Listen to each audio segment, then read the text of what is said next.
Welcome to DADI SOS. I'm Belinda. Today we are happy to have Paul from Rugby International Schools with us. Paul, can you please briefly introduce yourself to our audience? Yeah, sure, and thank you for having me, Belinda. My name is Paul Corr, and I'm the Director of Admissions at Rugby School Thailand. I've been here for about 5 years now, and I'm very lucky that my wife's a teacher here, and both my children also attended the school. Could you please share that why students should have to choose rugby instead of other international school in Thailand or other countries? Okay, well, there's lots of international schools and lots of good schools around, but one of the things that separates rugby apart is our long school day. So we have a focus on academics, like most schools, but we also try to round our students. Our ethos is the whole person, the whole point. So it's not just about getting A's and not just about academics in the classroom. It's also about characteristics. It's about growing as a person, and it's about partaking in lots and lots of different activities around the school. One of the great things about the school is that every day from Monday to Friday, or Monday to Thursday, we stop at 6 o'clock, but the last 2 hours should be something fun. It can be chess, it can be football, it can be ping pong, it can be art, it can be computers, it can be Lego, something like that, but something that the children enjoy so that they go home having a warm heart. So no more biology, physics, chemistry, no more that after 4. Do you know, I'd like to say that those last 2 hours are completely like that, but if I am honest, Belinda, sometimes when you start to go through your exams and you really want those A stars and you really want to go to Harvard or you really want to go to Cambridge, sometimes our older students, they will use those hours to study. Because actually high rank universities, yes, there'll be a lot of students eyeing on that, but not all the students. Some students might also enjoy their current life. They want to live now, enjoy now. So probably won't think about for high rank. But yes, for universities for further studies, but not really have to be the Cambridge, Harvard, like we mentioned just now. So it's really good to have academic-wise and also activities, physical activities to include in their daily life. 100%. If you talk to a lot of people at rugby, including our principal, one of the main things that comes across about the school is that not every student's the same. Not every student has the same academic ability. Not every student has the same sporting ability. People have got different talents, different interests. So some students, maybe a small proportion of students, have got the ability and also the work ethic to go to those top universities that we talk about. And we pride ourselves that we can offer that pathway to those universities. But also we have students who come to us and they're D students or C students. They're probably never going to go to a Harvard or they're never going to go to an Oxbridge University. But that's fine. That's okay. We want to take those D students and those C students and we want to turn them into B students and give them a path that they enjoy. So may I know, because the school location is in Pattaya, is there a lot of local students? May I know the ratio of local students to international students? Sure. Our campus is actually in Chonburi. The closest city is Pattaya City. It's about 25 minutes away. We're also south of Bangkok Airport. It's about 75 or 80 minutes south of Bangkok. The nationality ratio of our students, the biggest nationality would be Thai. We've got just under 40% of the school are Thai, and then 60% of the school are international. The last time we did a count, I did a count, and I think we had 42 different nationalities at the school. 42. Yeah. Okay. So it's a lot. Okay. Which is great. Lots of mixture cultures, lots of different backgrounds. It's a real melting pot of people. Yeah. It's great that students can meet students or friends from different culture, different countries. Then there'll be by Monday, then you say, I have a friends from UK. I have a friend from US or Canada or New Zealand. I feel it's quite proud things for me for my perspective. And then how about the living accommodation size? But the students have to be boarding or not really? No, not at all. Even within our boarding, we have flexibility. So our school, we have around 1,200 students at the minute. About 200 board and about 100 are day students. And of the 200 boarders, we have students who board for 3 days, students who board for 5 days a week, and many students who board full time and just go home at the holidays. So there's lots of there's flexibility for whatever suits different families. 3 days, how can be 3 days? They choose which day they want to board or... Yeah, exactly. So we have a lot of, especially with our younger boarders, our boarding starts at 10 years old and goes right up to 18 years old. And for our younger boarders, sometimes they're just not ready to leave home.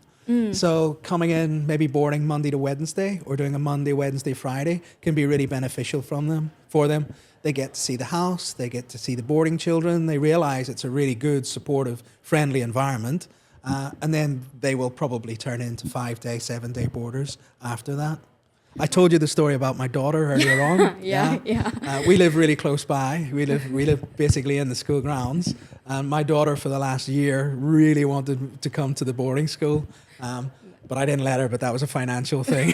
I was saving up for university. Yeah. So she lives nearby, but she wanted to be part of the boarding. What it is. But in a good way, you think that she tries to come up to live by herself or with her friends to make new friends. I think it's a good way that she think, but sometimes you know that because not too far from your home to the school, so not necessary to make that payment, I'll say. Well, that's it. Every family's different. For our family, it didn't work financially for us.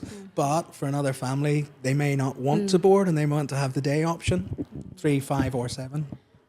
But if the students board for 3 days only, so the room will remain for them like every day, right? So they can stay whenever they want. We have a certain amount of places, so it depends how busy we are. So for example, our boys boarding, our senior boys boarding is very full.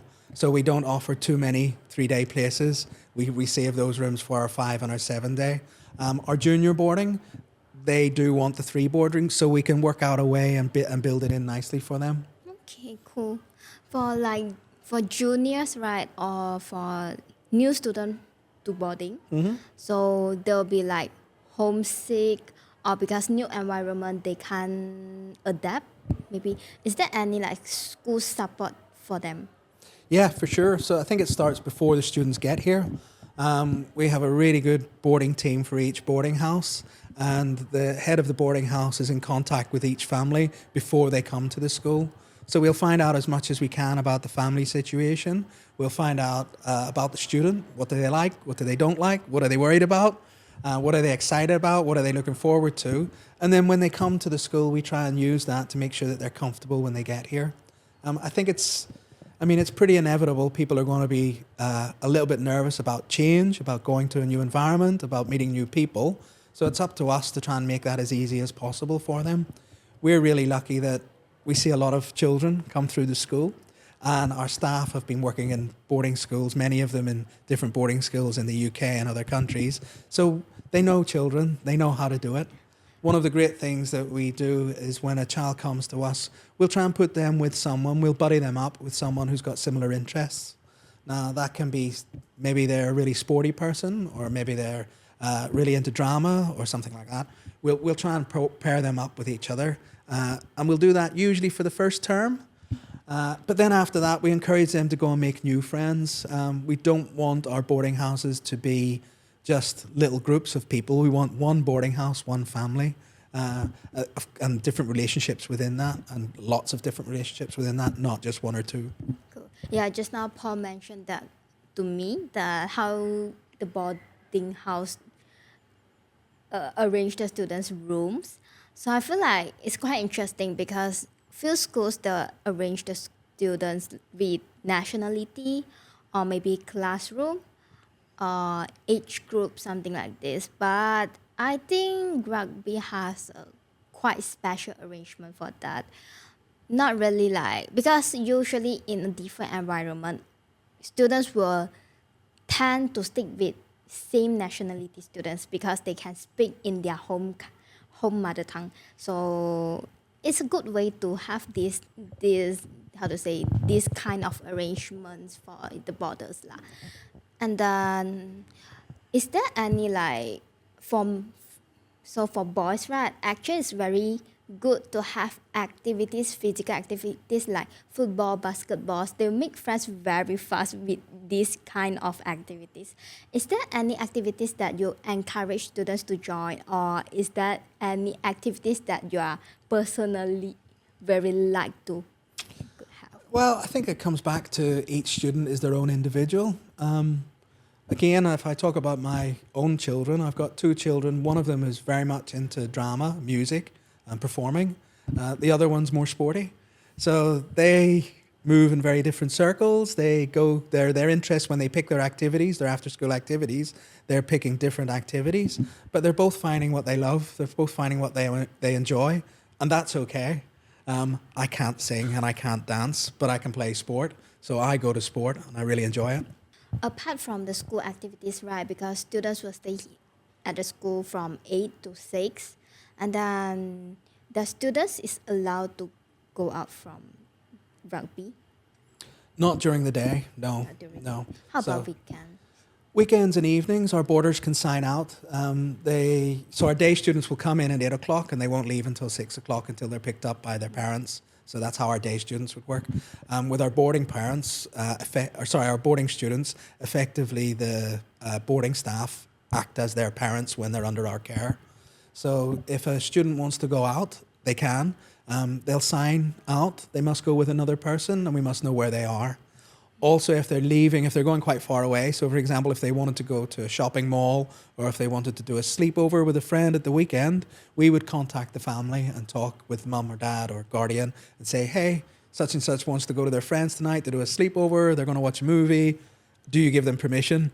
And if the parents say, yes, no problem, great, then they can go and do that, as long as we know where they are. And of course, they've got our number, they can call us if there's any problems. But mostly will be say yes, right? Because the student will be discussed with the parents first. Yeah, of course. It's like being at home. You know, if you've got a 16-year-old, 15-year-old, a 17-year-old, they want to have a bit of life outside of school, and that's fine. Okay. Is there any recommend activities in Pattaya? Since like you have been staying in Pattaya or Conbury so far for these years, right? Yeah, I've been here for 5 or 6 years now, and there's lots of activities.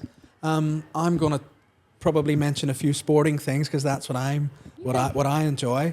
You can go wakeboarding. You've got the beach. You can go and do kite surfing. You can do stand-up paddleboard. There's lots of golf courses around. So since we've come here, both myself and my son have learned to play golf. But there's also things like go-kart. Some of our students just want to go and hang out at a mall and walk around and get a KFC and have a coffee. Different students, different things. Movies as well is a big one. We've got a lot of students who go to the movies each weekend. Okay. So sounds like a lot of activities can be doing. Sure. There's also a lot of countryside as well. So we've got students who go running. There's tracks to go mountain biking and things like that. It's a really beautiful area of Thailand to explore. So if you're outdoorsy, it's an especially nice place to be. And also here is not far from Bangkok. Yeah, Bangkok's pretty close. Usually, most of our boarders probably go to Bangkok when they go for competitions, either sports competitions or music competitions or maths competitions against other schools and things like that. And they don't go up that much at the weekend unless it would maybe be for an art exhibition or go watch a play or something like that. But yeah, it's close, so it's nice having a big city close.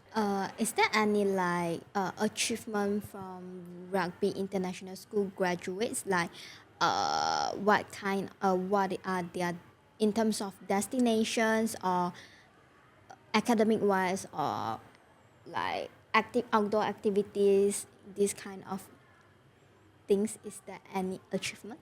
Like what just now the principal mentioned, this year the students going to Cambridge. Yeah. So we're a very young school still. The school was founded in 2017. Our school in the UK, Rugby UK, is over 450 years old, and we work very closely with them. But Rugby Thailand has only had, I think, 5 graduating classes. So we don't have that big of an alumni group. one of the great things about our alumni is they join that 450-year-old alumni group, which is fabulous. That means they've got a really big network around them. But of our alumni and the Thailand alumni, we've had students go to Cambridge. We've got someone who's going to Brown University this year. We've had people go to study fashion in Milan. We've had people stay in Thailand, do dentistry and medicine. We've had someone to go to Ernst & Young to do an apprenticeship there and just not go to university. So people have got different paths.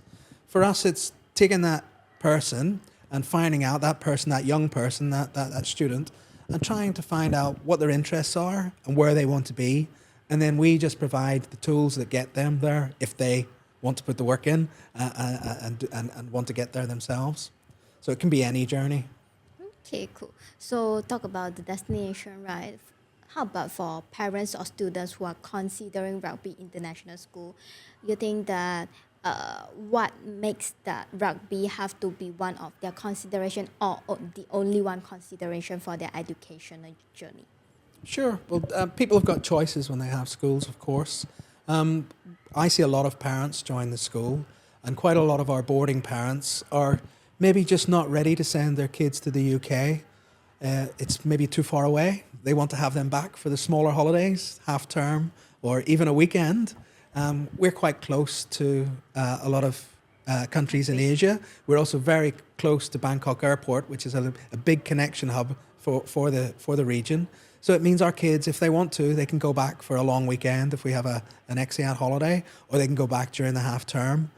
In the UK, that's difficult. You've got 20-hour flight, plus all that around that, and the time difference, things like that. Yeah. It also means if you want to talk with someone, maybe on a Saturday or a Sunday, you want to talk with mom, you just want to have a conversation, you can call on the same time zone or maybe 1 hour out, but it's still 6 or 7 o'clock or 5 o'clock.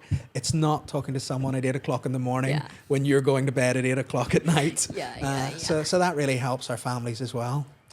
Cool. And then I really enjoy that the rugby schools gave to the students. Like now we are filming this podcast section, but I can see outdoor there's a lot of students coming out for the activities and all their sounds that they are having so much of fun. Yeah. So the environment is really great, and it's absolutely great. Oh, it's lovely to hear you say that about our school. We've had a lovely day today, looking around, seeing many things.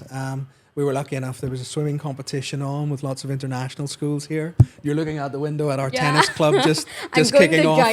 That starts at 4 o'clock, the tennis club on a Friday afternoon. Okay. And there's so many different activities that happen in the school. It's great, and so many opportunities for the students.